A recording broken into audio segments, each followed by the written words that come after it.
Hello दोस्तों, आज हम लोग देखेंगे कांता प्रसाद गुरु का हिंदी व्याकरण। जैसे कि आप लोगों को पता है, हम लोग आदिम भाषा तक देख चुके हैं, तो अब आर्य भाषाएं आदिम भाषा में देख चुके हैं, है ना।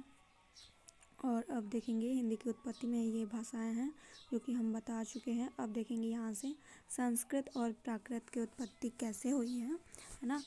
तो आप लोग ध्यान से देखें, जब आर्य लोग पहले पहल भारतवर्ष में आए तब उनकी भाषा प्राचीन वैदिक संस्कृत थी। क्या थी? प्राचीन वैदिक या संस्कृत ही थी जब आर्य लोग पहले पहल भारतवर्ष में आए थे। इसे देववाणी भी कहते हैं। किसको कहते हैं? संस्कृत को देववाणी कहते हैं। ठीक, याद रखना, क्योंकि वेदों की अधिकांश भाषा यही है। वेदों की अधिकांश भाषा यही है, इसलिए इसको देववाणी कहते हैं। ठीक, अब आगे देखते हैं हम। रामायण, महाभारत और कालिदास आदि की काव्य जिस परामर्जित भाषा में है वह बहुत पीछे का है। रामायण, महाभारत और कालिदास आदि के काव्य जिस भाषा में है वह बहुत पीछे का है। ठीक है। अष्टाध्यायी आदि व्याकरणों में वैदिक और लौकिक नामों से दो प्रकार की भाषाओं का उल्लेख पाया जाता है। क्या? वैदिक और लौकिक नामों से दो प्रकार की भाषाओं का उल्लेख पाया जाता है। किसमें? अष्टाध्यायी में। ठीक, और दोनों के नियमों में बहुत कुछ अंतर है। दोनों के नियम में क्या है? अंतर है, वैदिक और लौकिक में। इन दोनों प्रकार की भाषा में विशेषताएं ये हैं कि एक तो संज्ञा के कारकों की विभक्तियां संयोगात्मक है, अर्थात कारकों में भेद करने के लिए शब्दों के अंत में अन्य शब्द नहीं आते। क्या? कारकों के भेद करने के लिए शब्दों के अंत में अन्य शब्द नहीं आते। ये एक विशेषताएं है। जैसे मनुष्य शब्द का संबंध कारक संस्कृत में मनुष्यस्य होता है। मनुष्य का संस्कृत में क्या होगा? संबंध कारक शब्द मनुष्यस्य। हिंदी की तरह मनुष्य का नहीं होगा। ठीक है, संस्कृत में। ठीक है, ये विशेषता है। दूसरे, क्रिया के पुरुष और वचन में भेद करने के लिए पुरुषवाचक सर्वनाम का अर्थ क्रिया के ही रूप में प्रकट होता है, चाहे उसके साथ सर्वनाम लगा हो या ना लगा हो। जैसे गच्छत का अर्थ है सह गच्छत, वह जाता है। ठीक है, क्या कह रहे हैं? दूसरी क्रिया के पुरुष और वचन में भेद करने के लिए पुरुषवाचक सर्वनाम का अर्थ क्रिया के ही रूप से प्रकट होता है। समझ में आया होगा? चाहे उसके साथ सर्वनाम लगा हो या ना लगा हो। जैसे संस्कृत में सह गच्छत होगा, गच्छत का। और आप लोगों को यदि संस्कृत के कुछ फैक्ट चाहिए, समझना है कैसे उनका अनुवाद करते हैं, तो हम बता सकते हैं। हमको जानकारी है कुछ तो बता सकते हैं, आप लोग बताना। यह संयोगात्मक वर्तमान हिंदी के कुछ सर्वनामों में और संभाव्य भविष्यत काल में पाई जाती है, जैसे मुझे, किससे, रहूं इत्यादि। इस विशेषता की कोई बात बंगाली भाषा में भी अब तक पाई जाती है। ठीक,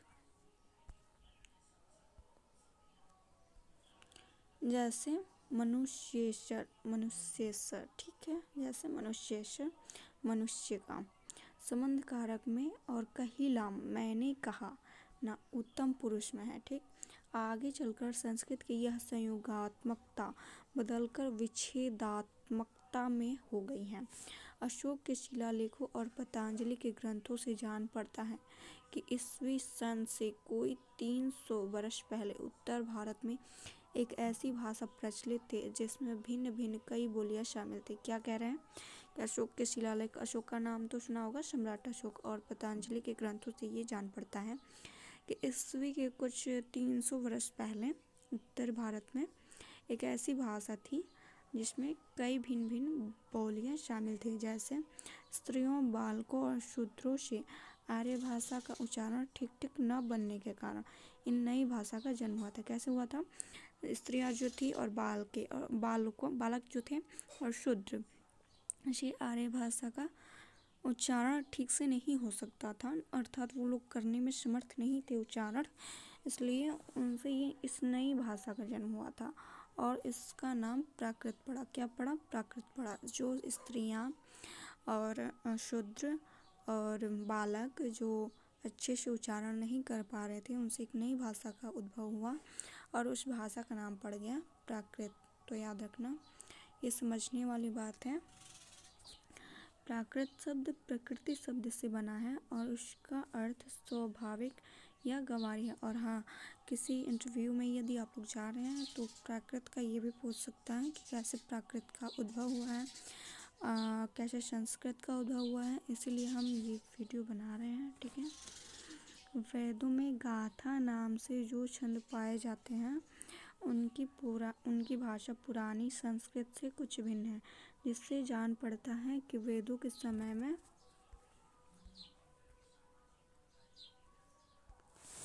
भी प्राकृत भाषा थी। क्या कहा जा रहा है कि वेदों के समय में भी प्राकृत भाषा थी। सुविधा के लिए वैदिक काल की इस प्राकृत को हम पहली प्राकृत कहेंगे। क्या कहेंगे? पहली प्राकृत कहेंगे। वैदिक काल की जो प्राकृत भाषा थी उसको हम पहले प्राकृत कहेंगे। और ऊपर जिस प्राकृत का उल्लेख हुआ है उसे दूसरी प्राकृत कहेंगे। ठीक। पहली प्राकृत ही ने कई शताब्दियों के पीछे दूसरी प्राकृत का रूप धारण किया। प्राकृत का जो सबसे पुराना व्याकरण मिलता है वह वररुचि का बनाया है। ठीक है। प्राकृत का जो व्याकरण मिलता है वो किसने बनाया है? वररुचि ने बनाया है। वररुचि ईस्वी सन के पूर्व पहली सदी में हो गए हैं। और ये पूछा जा सकता है कि प्राकृत का व्याकरण किसने बनाया है, तो आप लोगों को ये फैक्ट याद रखना होगा, वररुचि। और ये सबके लिए महत्वपूर्ण है, किसी एक परीक्षा के लिए नहीं है। जैसे कि हम डालते हैं टाइटल में टीजीटी पीजीटी यूजीसी नेट, ऐसा नहीं है कि केवल इन्हीं लोगों के लिए है, सबके लिए है। तो आप लोग ध्यान से देखें।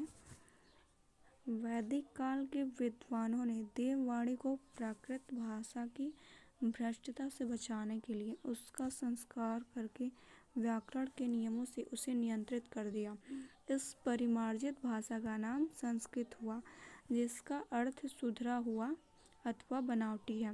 यह संस्कृत की पहली प्राकृत की किसी शाखा से शुद्ध होकर उत्पन्न हुई है। क्या कहना चाह रहे हैं कि वैदिक काल के विद्वानों ने देववाणी को प्राकृत भाषा की भ्रष्टता से बचाने के लिए उसका संस्कार करके व्याकरण के नियमों से उसे नियंत्रित कर दिया गया है। ठीक है। और इस परिमार्जित भाषा का नाम संस्कृत हो गया, जिसे व्याकरण के नियमों से नियंत्रित किया गया उसे उसका नाम क्या हो गया? संस्कृत हो गया, जिसका अर्थ है सुधरा हुआ। संस्कृत का अर्थ क्या है? सुधरा हुआ अथवा बनावटी। यह संस्कृत भी पहली प्राकृत की किसी शाखा से शुद्ध होकर उत्पन्न हुई। कैसे यह उत्पन्न हुई है? कि प्राकृत की किसी पहली शाखा से शुद्ध होकर उत्पन्न हुई है। और संस्कृत को नियमित करने के लिए कितने ही व्याकरण बने, जिसमें पाणिनि का व्याकरण सबसे अधिक प्रसिद्ध और प्रचलित है।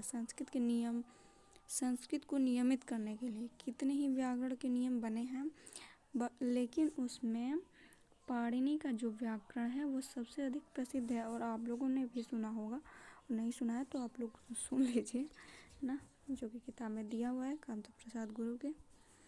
विद्वान लोग पाणिनि का समय सन के पूर्व 7वीं सदी में स्थिर करते हैं और संस्कृत को उनसे 100 वर्ष पीछे तक प्रचलित मानते हैं। ज़्यादा